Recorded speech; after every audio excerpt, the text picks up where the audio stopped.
Figure series का एक CGL PYQ की प्रैक्टिस करते हैं। अब इस तरह के क्वेश्चन में ये जो छोटे वाले सिंबल्स होते हैं इनके मूवमेंट के आधार पे पैटर्न बनता है। तो पहले फिगर से दूसरे फिगर में देखो, ये जो लेफ्ट और राइट कॉर्नर में दो सिंबल हैं ये आपस में अपनी जगह बदल रहे हैं। और ये जो नीचे तीन करेक्टर है, ये देखो वी यहाँ पे मूव करके सेंटर में आ रहा है और बी मूव करके राइट कॉर्नर में नीचे आ रहा है और ये इक्वल टू का साइन मूव करके लेफ्ट कॉर्नर में नीचे आ रहा है। तो एक पैटर्न तो ये हो गया। अब सेकंड से थर्ड में सेम पैटर्न नहीं बन रहा है तो इसका यहाँ पे नया पैटर्न देखते हैं।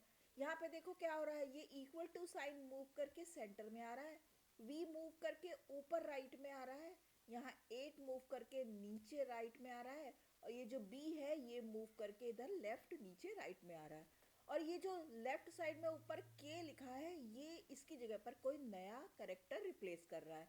तो दूसरा पैटर्न ये बन गया। और ये जब दो पैटर्न लगते हैं तो वो ऑल्टरनेट लगते हैं, तो इसका मतलब थर्ड से फोर्थ में पहला वाला पैटर्न लगेगा और फोर्थ से फिफ्थ में ये सेकंड पैटर्न लगेगा जो हमारा आंसर बनाएगा।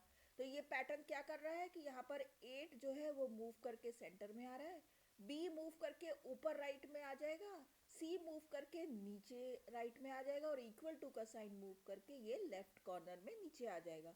अब इसके आधार पर पहले गलत ऑप्शन कट करते हैं, तो इससे ये थर्ड और फोर्थ ऑप्शन कट हो गया। अब यहाँ पर एक और पैटर्न ये है कि ये जो ये लेफ्ट कॉर्नर में करेक्टर है ये जो है रिप्लेस हो रहा है नए से।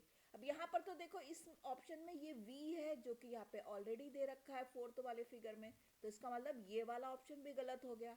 बाय डिफॉल्ट फर्स्ट वाला आंसर करेक्ट हुआ और यहाँ पर ये देखो लेफ्ट में एक नया करेक्टर भी आ रहा है, तो करेक्ट आंसर हो जाएगा ऑप्शन 1।